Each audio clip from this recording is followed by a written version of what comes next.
Opa, inscreva-se no canal, ative as notificações, deixe seus comentários porque tudo que rola no mundo da bola você vai saber agora mesmo. Chega a mais! Mengão Notícias. Dorival completa 3 meses de revolução no Flamengo, confira os principais atos. Treinador põe fim em desentendimento com Diego Alves, dá solidez defensiva ao time, efetiva Pedro no ataque e sai em defesa de atletas perseguidos pela torcida. Em 11 de junho, quando Dorival Júnior estreou à frente do Flamengo, o cenário era de terra arrasada. 3 meses se completam neste domingo, quando o time encara o Goiás, na Serrinha, às 19 horas, e o que se viu foi uma revolução comandada pelo treinador de 60 anos. A solidez defensiva, o bom trato com os jogadores e a efetivação de Pedro como titular foram algumas de suas principais realizações. Como era o Flamengo antes de Dorival? O time ocupava a 14ª colocação, com apenas um ponto em relação ao Cuiabá, que abria a zona de rebaixamento, e praticava um futebol inconsistente.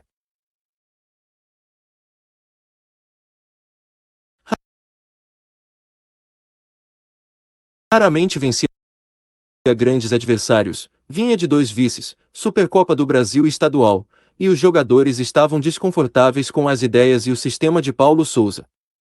O português não conseguiu fazer dar certo a saída de 3 com Felipe Luiz na linha de zaga. Insistiu bastante até que desistiu na reta final de sua passagem. Improvisou Everton Ribeiro e Marinho na esquerda. O último, aliás, jogou como ala na primeira partida da decisão estadual, contra o Fluminense. Dorival Júnior, técnico do Flamengo, em jogo pela Copa do Brasil. Não bastassem as decisões táticas, Paulo perdeu o grupo por expor seus atletas frequentemente com críticas públicas. Marinho, Pedro e especialmente Diego Alves, com quem sua comissão técnica nunca teve relação amigável, foram alguns dos alvos. Sua última semana, em Atibaia, foi marcada por constrangimento, já que todos sabiam que a demissão era questão de dias. Saiu com 19 vitórias, 7 empates e 6 derrotas.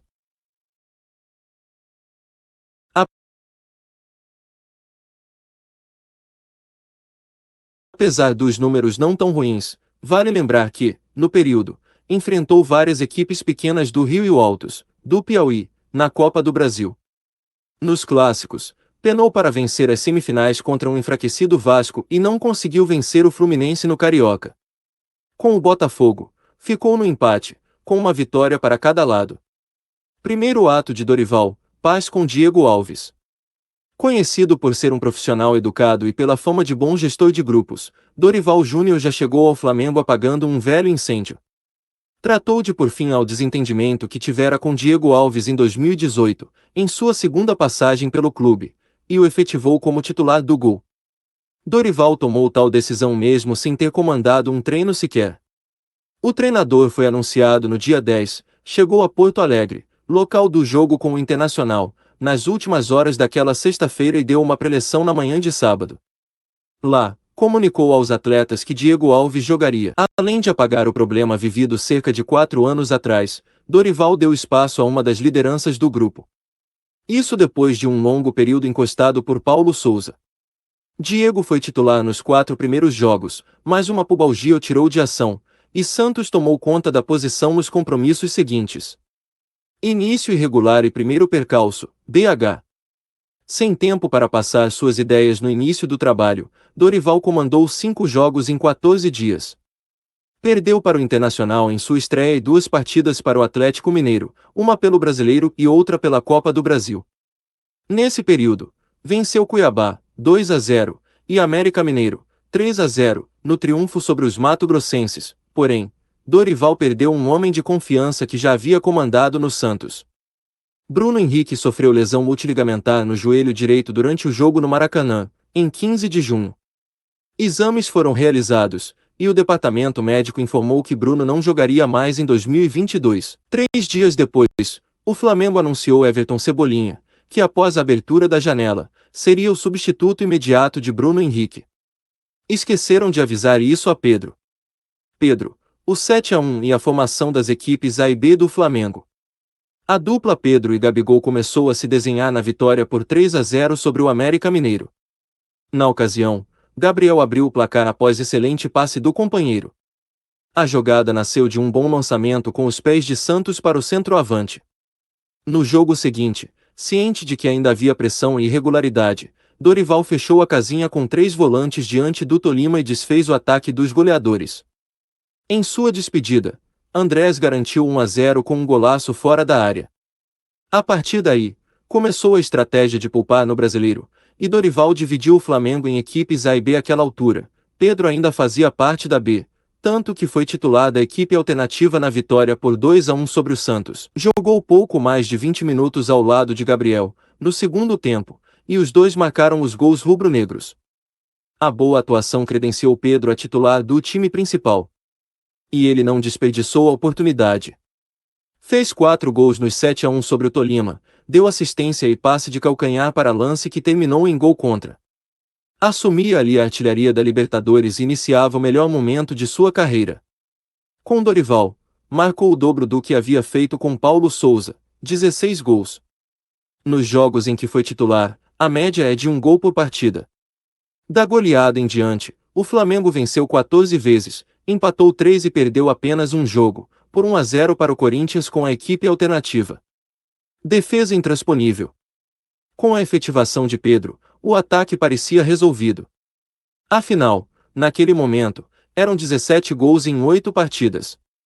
Mas no mesmo recorte o Flamengo foi vazado em 5 de 8 jogos, 9 sofridos. Aos poucos, Dorival, com a ajuda de seus auxiliares, encontrou o quarteto ideal: Rodinei, Davi Luiz, Léo Pereira e Felipe Luiz. Isso sem falar de Santos esbanjando segurança no gol. 3 meses depois, Rodinei, questionado pela torcida há anos, virou tema de coletiva de Tite. Léo Pereira, outro que ainda não havia engrenado com a camisa do Flamengo e vinha de uma final desastrosa contra o Fluminense, voltou a ser o jogador que despontou no Atlético PR. Davi Luiz passou a viver seu melhor momento no clube, e Felipe Luiz voltou a jogar em alto nível após a comissão técnica administrar de maneira correta seus minutos em campo. O Flamengo de Dorival levou apenas 16 gols em 26 jogos, média de 0,6 por partida. E olha que se trata de uma equipe cuja proposta é sempre atacar o adversário e que, em condições normais, também daria muitos espaços a adversários. Isso não acontece com o Flamengo de hoje. Chances a Diego, consolidação de Ribeiro e apoio a jogadores criticados em relação a números, o Flamengo de Dorival é incontestável. São 19 vitórias, 3 empates e 4 derrotas.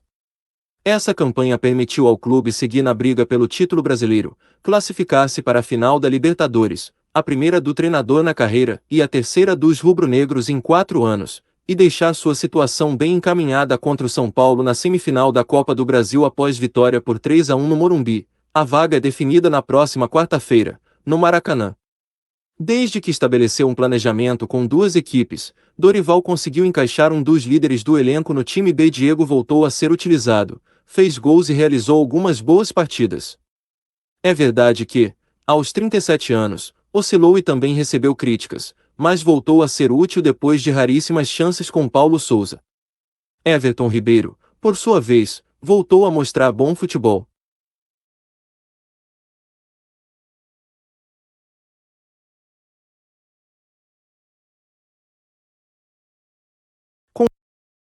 Com Dorival, saiu do corredor esquerdo, onde foi escalado em várias oportunidades por Paulo Sousa, para jogar como uma meia. Ribeiro é quem faz o Flamengo andar. Além de atacar, fazer gols e dar assistências, segue fazendo o trabalho de marcação com muita eficácia. A sequência de grandes atuações o recolocou na seleção e o fez sonhar de novo com a Copa do Catar. Dorival também teve tato para posicionar Gabriel mais à direita. Acostumado a jogar centralizado, o atacante foi convencido pelo treinador a atuar de outra forma, movimentando-se frequentemente. Os gols diminuíram, mas a entrega e a criação de oportunidades cresceu. A sequência de chances partidas trouxe críticas de parte da torcida, mas Gabriel mostrou-se comprometido com Dorival e com o restante do time. Além de gerir egos, Dorival fez posicionamentos públicos. Manifestou-se para defender Vitinho, William Arão, Diego e outros jogadores que eventualmente receberam críticas no período.